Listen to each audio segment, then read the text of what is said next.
لا حول ولا قوة إلا بالله العلي العظيم حسبنا الله ونعم الوكيل نعم المولى ونعم النصير أعوذ بالله السميع العليم من الشيطان اللعين الرجيم بسم الله الرحمن الرحيم الحمد لله رب العالمين والصلاة والسلام والتحية والإكرام على الرسول النبي الأمي المكي المدني سيدنا ومولانا بالقاسم محمد اللهم صل على محمد وآل محمد وعلى أهل بيته الطيبين الطاهرين الغر الميامين المنتجبين المنتخبين المعصومين الذين ذهب الله عنهم الرجس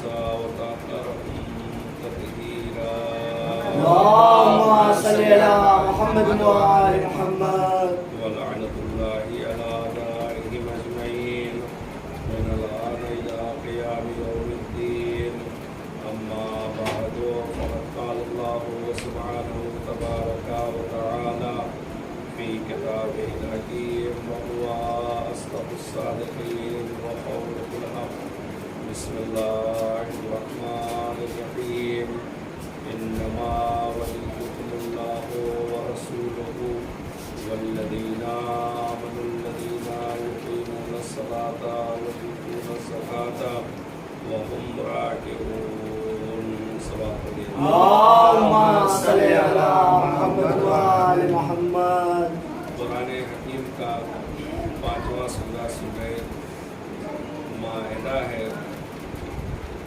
اس سورہ کو سورہ ولایت بھی کہا جاتا ہے، کیونکہ جب آپ اس سورہ کی تلاوت کریں گے اور اس کا غور مطالعہ کریں گے تو جگہ جگہ پر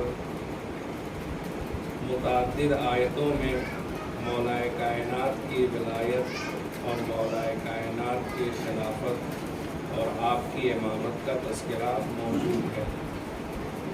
اسی سورہ میں چونکہ یہ نبی اکرم صلی اللہ علیہ وآلہ وسلم کی حیات طیبہ کے آخری دنوں کے نازل ہونے والوں سوروں میں سے ایک سورہ ہے، لہذا یہ بہت اہمیت کا حامل اس اعتبار سے ہے کہ اب نبی دنیا سے تشریف لے جا رہے ہیں اور سلسلہ ہدایت جو جناب آدم کی نبوت سے شروع ہوا تھا اور پھر پروردگار عالم نے یہ کے بعد دیگرے انبیاء اور مرسلین کو بھیجا اور ایک منزل وہ بھی آئی کہ اب نبیوں کے اور رسولوں کے آنے کا سلسلہ بند ہونے والا ہے اور سلسلہ ہدایت دوسرے عنوان سے امامت کے نام سے شروع اور جاری رہنے والا ہے۔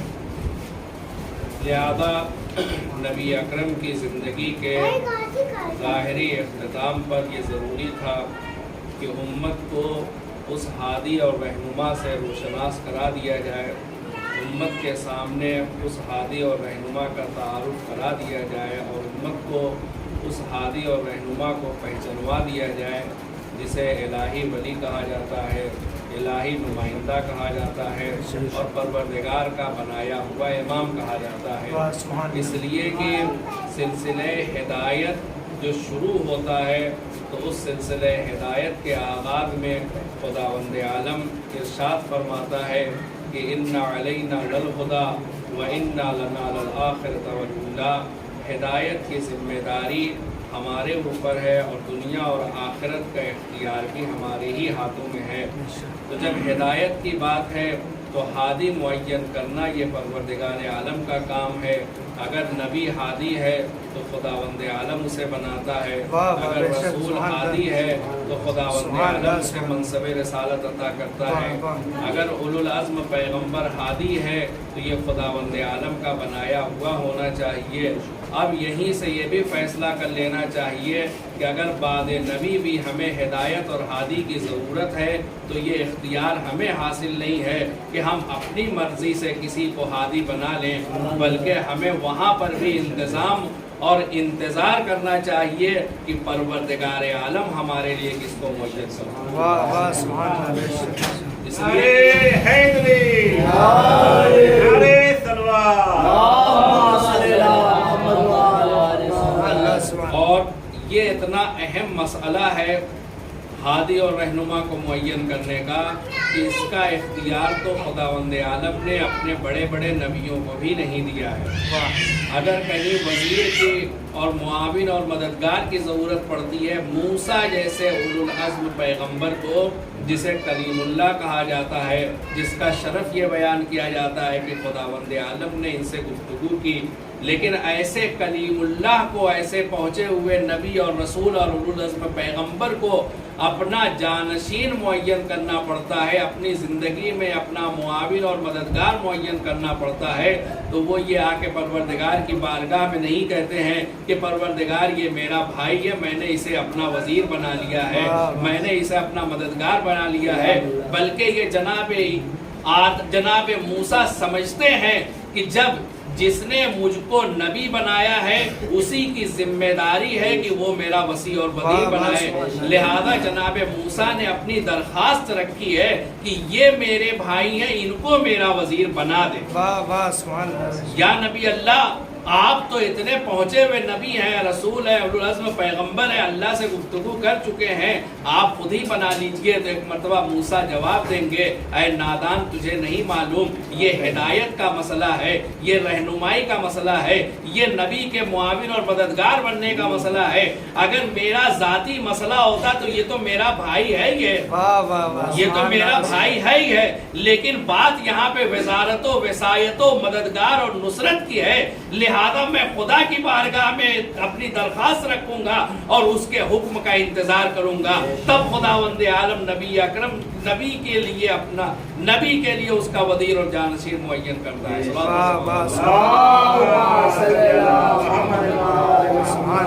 تو اب اس منزل پہ کہ نبی دنیا سے جا رہے ہیں اور اعلان کرتے ہوئے جا رہے ہیں، لا نبی بعدی، اب میرے بعد کوئی نبی آنے والا نہیں ہے۔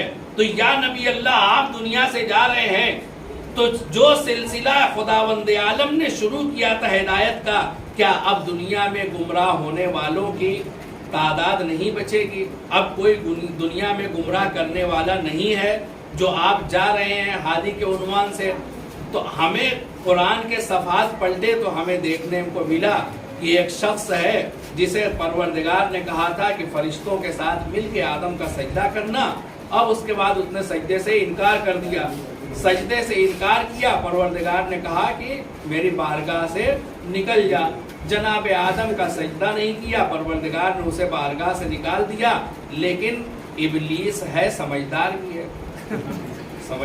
ہے، کچھ تو کچھ اپنا صلہ تو مانگے گا ہی، چونکہ 6000 سال اس نے عبادت کی ہے، اور مولا متقیان نے فرمایا کہ یہ 6000 سال معلوم نہیں ہے یہ دنیا کے 6000 سال تھے یا آخرت کے 6000 سال۔ دنیا کا بھی کم نہیں ہوتا ہے، آخرت کا اگر دیکھیں گے تو اس میں ایک دن جو ہے 50,000 سال کے برابر ہوتا ہے، ایک دن آخرت کا۔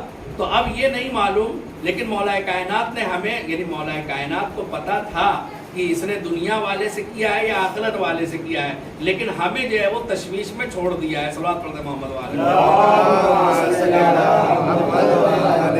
تو اتنی ساری عبادت کی ہے، کچھ صلہ بھی چاہتا ہے، خداوند عالم سے عرض کرتا ہے کہ پروردگار مجھے مہلت دے دے۔ اب خداوند عالم بھی کہتا ہے کہ جا، میں نے تجھے وقت معلوم تک کی مہلت دے دی۔ اب یہ وقت معلوم کیا ہے؟ وقت معلوم قیامت سے پہلے کی مدت ہے۔ اس نے کہا تھا کہ قیامت تک کی مہلت دے، پروردگار نے کہا کہ وقت معلوم تک کی مہلت تجھے دے دی۔ اب جب نبی اکرم جا رہے ہیں اس وقت معلوم سے پہلے، تو اس کا مطلب یہ ہے کہ شیطان ابھی زندہ ہے، تو وہ پروردگار جو کہہ رہا ہے کہ ہدایت ہمارا کام ہے، تو وہ کیوں کر اس بات کو قبول اور گوارا کر سکتا ہے کہ گمراہ کرنے والا تو ہو لیکن ہدایت دینے والا نہ ہو؟ واہ واہ واہ واہ سبحان اللہ۔ گمراہ کرنے والا شیطان تو ہو لیکن ایک ہادی اور رہنما الہی نمائندہ نہ ہو۔ تو پروردگار عالم نے کہا کہ شیطان کو تو وقت معلوم تک کی مدت ملی ہے، ختم ہو جائے گا، لیکن اگر کائنات میں 2 آدمی بچے، کائنات سب تباہ و برباد ہو جائے، سارے انسان مٹی کے نیچے دفن ہو جائیں، صرف 2 آدمی بچیں، تو یہ نظام ہدایت پروردگار عالم ہے کہ معصوم نے کہا کہ اس میں ایک ہدایت کرنے والا ضرور ہوگا۔ واہ واہ سبحان اللہ محمد والا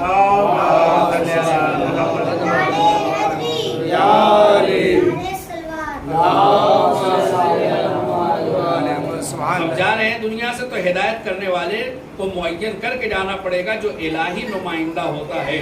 تو اس سورے میں متعدد مقامات پر مولا کائنات کی خلافت و ولایت کا اعلان کیا گیا۔ اسی سورے میں جب آپ مطالعہ کریں گے، دیکھیں گے، پڑھیں گے اس کو، تو یہیں پہ آپ کو آیہ بلغ پہ ملے گی، جہاں پہ حکم ہوتا ہے کہ اے رسول وہ پیغام جو ہم نے آپ کو پہنچانے کے لیے کہا ہے اسے لوگوں تک پہنچا دیجئے، یعنی مولا کائنات کی ولایت کا اعلان کر دیجئے۔ اس کے بعد آگے بڑھتے ہیں تو اسی سورے میں آیہ اکمال بھی ہے، جس میں دین کے اعلان غدیر کے بعد دین کے مکمل ہونے کا اعلان کیا جاتا ہے، یعنی اب جو کچھ آنا تھا پروردگار عالم کی جانب سے دین کے عنوان سے وہ سب کا سب آ چکا ہے۔ جناب آدم سے لے کر جناب خاتم الانبیاء تک جو کچھ تھا وہ سب دین کے شکل میں آ گیا، دین ہو گیا مکمل۔ اب اس کے بعد اور آگے بڑھیے گا تو پھر اس میں وہ آیتیں بھی ملیں گی جس میں یہ کہا گیا ہے کہ اگر سب کے سب دین سے پھر گئے تو خداوند عالم کیا کرے گا؟ کہا خداوند عالم صلوات پڑھ دے محمد اگر سب دین سے پھر جائیں تو ایسا نہیں ہے کہ خدا کے بندے سب ختم ہو گئے ہیں، تو کہا خداوند عالم ایسے بندوں کو بھیجے گا جو اس سے محبت کرنے والے ہوں گے اور وہ اس سے محبت کرنے والے ہوں گے۔ دوسرے لفظوں میں نبی کی وہی حدیث ہے کہ کرار ہوں گے، غیر فرار ہوں گے۔ یہ ایک پورا سلسلہ ہے۔ پھر اس کے بعد صاحبان ایمان، چونکہ مولا کائنات کے ایمان کے لیے نبی اکرم نے فرمایا کہ یا علی حب کا ایمان و بغض کا کفر و نفاق، اے علی تمہاری محبت ایمان و تقوی ہے، تمہاری دشمنی کفر و نفاق ہے۔ اگر اس اعتبار سے دیکھیں گے تو وہاں اسی سورے میں یہ بھی ملے گا کہ علی کے چاہنے والوں کے سب سے بڑے دشمن کون ہیں۔ اسی سورے میں ملے گا آپ کو کہ علی کے چاہنے والوں کے سب سے بڑے دشمن کون ہیں۔ ہم لوگ ظاہری اعتبار سے بہت سے لوگوں کو دشمن سمجھتے ہیں اور وہ ہیں بھی واقعی دشمن ہیں۔ کیوں؟ اس لیے کہ آپ نے دیکھا مسلسل جو ہے وہ چھوٹی سی زندگی میں ہم لوگوں نے کتنے مطالب روزانہ سننے کو ملتا ہے۔ ابھی پرسوں نرسوں کی بات ہے، آپ حضرات نے سنا کہ افغانستان میں ایک لڑکیوں کا اسکول ہے جس اسکول کا تعلق شیعیان حیدر کرار سے ہے، اس کے بعد بم دھماکہ کیا جاتا ہے اور 35 آدمی بر وقت جام شہادت نوش کر لیتے ہیں۔ اب تو کچھ چھپا نہیں ہے، میڈیا پہ ہر چیز آ جاتی ہے۔ جہاں پہ وہاں بچیاں دکھائی دے رہی ہیں، وہاں پہ ایک چھوٹا سا معصوم سا ہو سکتا ہے 3 سال کا بچہ ہوگا، جس کی باڈی، جس کی جنازہ، جس کی لاش جو ہے وہ رکھی ہوئی۔ سب نے دیکھا کیوں مارا جا رہا ہے؟ اس لیے کہ یہ علی کے چاہنے والے ہیں۔ عالم اسلام میں پورا سناٹا ہے اور کوئی کچھ بولنے کے لیے تیار نہیں، اس لیے کہ شیعہ مارے جا رہے ہیں۔ ارے اس سے بڑے تعجب کی بات کیا ہے؟ یہ تو متفق علیہ چیز ہے کہ آج کے دن مولا کائنات کے سر پہ فرق مبارک پر اور سر اقدس پہ ضربت لگتی ہے، یہ تاریخ میں لکھا ہوا ہے۔ اور اس کے بعد 21 رمضان کو آپ کی شہادت ہوتی ہے، لیکن آپ ذرا سا عالم اسلام کا جائزہ لیجئے، سب جو ہے وہ افطار میں لگے ہوئے ہیں، سب روزے میں لگے ہوئے ہیں، سب جو ہے وہ اپنی بنائی ہوئی نمازوں میں لگے ہوئے ہیں، لیکن جو اللہ کا نمائندہ ہے عین سجدے کی حالت میں مسجد میں ضربت کھاتا ہے، کہیں اس کے لیے نہ کوئی غم کا جلسہ دکھائی دیتا ہے، نہ کہیں غم کا کوئی جلوس دکھائی دیتا ہے، نہ کہیں سیرت کا کوئی انعقاد ہوتا ہے۔ کیا علی سے دشمنی اس لیے ہے کہ علی کو شیعہ مانتے ہیں؟ آج جو ہے علی کو اگر شیعہ صرف مانتے ہیں تو یہ کہے کہ کوئی بچ سکتا ہے کہ شیعہ مانتے اس لیے ہم نہیں مانتے؟ یہ تو کم سے کم یہ ہے کہ چوتھے خلیفہ تو ہیں، صلوات پڑھو محمد تو یہ سناٹا بتا رہا ہے کہ بات کچھ اور ہے، بات وہی ہے کہ جو نبی اکرم نے فرمائے تھے، اے علی تمہاری محبت ہر ایک کے دل میں آنے والی نہیں ہے، اس کے لیے ظرف پاک ہونا چاہیے اور اس کے لیے نسلوں کی طہارت درکار ہوتی ہے، تب جا کے کسی کے دل میں محبت اہل بیت پیدا ہوتی ہے۔ اور محبت اہل بیت اگر کسی کے دل، اگر کسی کا ظرف پاک ہے،